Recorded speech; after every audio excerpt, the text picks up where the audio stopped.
Hey, how's it going, everybody? If you're new here, welcome in, and if you've been here before, welcome back. I'm Rollshambo, the connoisseur and collector of all things sharp and shiny, and today I'm excited to talk to you about the new Vosteed Ankylo.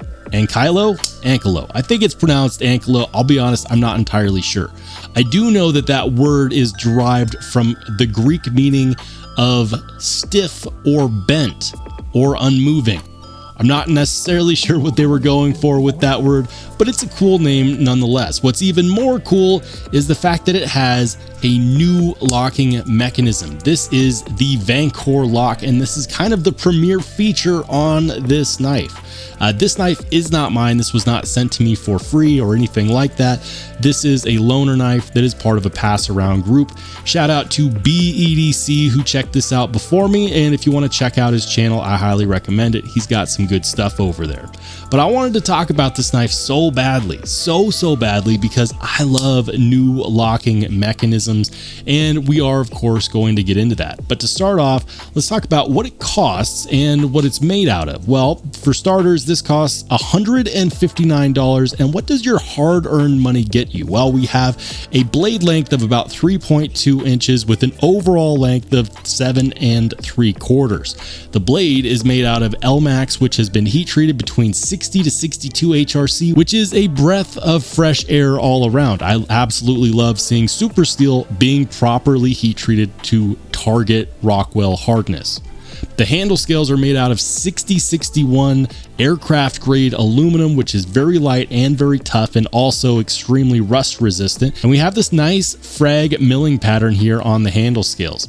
The hardware is T8 hardware all around everywhere except for the pocket clip, which has recessed T6 screws. The pocket clip is of course shiny and is the deep carry variant, although based on where they placed it, I wouldn't necessarily consider it to be deep carry because you will still have about that much sticking up out of your pocket when you put it in your pants. For deployment options, we've got a couple options which are really going to excite a lot of people who fidget with their knives. If that's important to you, check it out. We have a rear flipper. We have a front flipper. We have a deployment hole. And they all work very well. It's nice. It's really nice. And you might be wondering, is this one of those newfangled locks that doesn't have a detent? Well, actually, no, it does have a detent, and the detent is attached to a liner lock bar, which is hidden right here inside the handle scales. The inside of these handle scales have been milled out for some weight reduction, which means that despite all of this over engineering that we have going on here, it only weighs about 4.7 ounces, which for a knife of this caliber is, well, it's pretty good. The blade shape is kind of a mix between a sheep's foot, a Warncliffe, and possibly a little bit of reverse Tonto in there as well. And then for those of you who like having a good grip on your EDC knives, we've got plenty of jimping here on the spine of the blade. Hallelujah!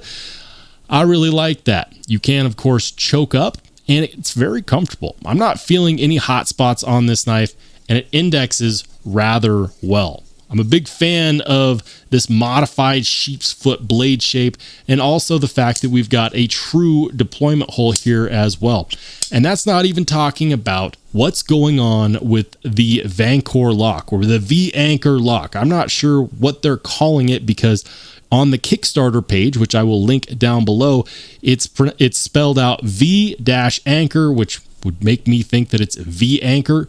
But everyone's calling it the Vancor lock, which sounds a little bit more robust. So what's going on? Well, there is a liner on the inside, much like you would find with a regular liner lock, but the tip of it goes all the way up here to the pivot. At the very top of that liner, there is a detent ball. And so when you press this pivot, what happens is the detent ball releases. The liner releases just like if you were pressing back a regular liner lock. That liner tip rests right there in that notch of the blade, which means that in a fully open position, it's completely locked out. There is absolutely no blade play left, right, up, or down. And also when you depress the button, it falls shut without issue.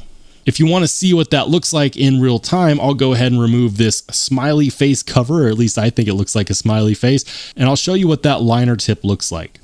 So in here, you'll see that piece right here, and that piece that's moving in the middle is the tip of the liner, which is being depressed by the pivot button. So when you release that, what happens is that it moves the liner tip out of the way and it allows the blade to close. When it closes, it snaps back like that. And on the other side of here is a detent ball.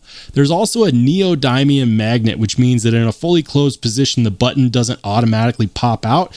And that will help with making sure that you don't accidentally open this knife or release the blade if it's not intended. And then when the knife opens, the button fully pops out, giving you easy access to that button so that when you're ready, you can go ahead and close it. So at this point in time, you might be wondering, but Rollshambo, how good is this lock? How robust is it? Does it have earth-shattering amounts of load-bearing potential? Honestly, I'm not entirely sure. I haven't put this to the test. I don't know if this is going to be more or less robust than, for example, Vosteed's top liner lock, which is their version of a compression lock. I also don't know if this is going to be better than the pivot lock that you find on the Riot PLXT whatever. What I do know is that I really enjoy watching Vosteed come up with new locking mechanisms and exploring new design language. That's nice. As someone that's reviewed like a million liner locks and frame locks and axis lock knives, it's really nice and refreshing to finally get a hold of something that is different. And I think that a lot of people in the knife community are going to agree with me. This is definitely a fun knife to carry. I think that the blade shape is going to be good for utility. It has enough poke to be also useful in a self-defense scenario. If you need to go and defend your Slurpee at the gas station, it could do that for you too. And for everyone else who just sits at their desk all day long fidgeting with their knives and annoying their spouses and coworkers, this will also do the trick as well. There's a lot of really big positives on this knife, and I'll start with the ones that I like the most. The ergos are very comfortable. You can get a perfect choked up grip or a saber grip, no matter what your style is. Even in a reverse grip, it feels really good. The milling that's done on these handle scales is expertly done, and it also allows you to get a comfortable grip at the same time. The lockup and lockout are great. And I do enjoy this blade shape and the deployment option of the thumb hole or the deployment hole, whatever you want to call it. Quite honestly, it's good. Also, I enjoy the fact that we have recessed screws with that pocket clip. It means that you can put this in some thicker material pants like Carhartt's, and it's not going to snag on anything. They do a really good job with their bent pocket clip, but that's not something that I've ever had an issue with. Also, the jimping on the spine of the blade is more than adequate. It's just deep enough to be able to get some good traction, but not so deep that it hurts your finger every time you want to go ahead and rest your thumb on it. And then finally, of course, the Vancor lock or the V-Anchor lock is innovative. It has a neodymium magnet in there. I think that that's a cool addition. It means that it's not going to pop out unnecessarily, but it's still going to be easy to access. The level of ingenuity that went into this knife is staggering, and personally, I am a fan. But that isn't to say that I believe that this is a knife without flaws. There are some flaws, or at least some detractors in my opinion, and we're going to go over those now. The first is going to be the use of T6 screws for the pocket clip and on this pivot cover. Speaking of the pocket clip, it is not reversible. This is a knife that could very easily be touted as being ambidextrous and include the lefty enthusiasts out there, but it doesn't. There is no spot to put this clip on the regular side. And what a bummer that is, because I think that this is a knife that could be enjoyed by everybody. I know we didn't want to mess up that beautiful frag pattern milling, but it is what it is. We should have had an option for lefties and made this truly ambidextrous. And then finally, the lack of a backspacer. What are we doing here? We need a backspacer. Make it out of aluminum and make it geared to match this frag pattern milling. Being, if it was made out of aluminum, it wouldn't add that much weight, and overall it would look and feel just a little bit better. Are any or all of those deal breakers? I don't necessarily think so, unless of course you are left-handed, in which case the non-reversible pocket clip might in fact be a deal breaker for you. As part of the right-handed population, it isn't for me, but I do feel bad for our lefty compatriots out there.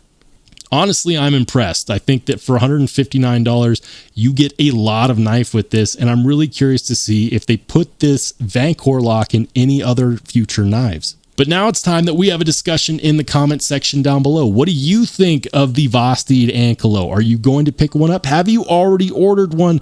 Or is this a pass for you? If it is, let me know why, and we can have that discussion in the comment section. By the way, if you want to watch more awesome knife and EDC content, go ahead and click on one of the videos that pops up next.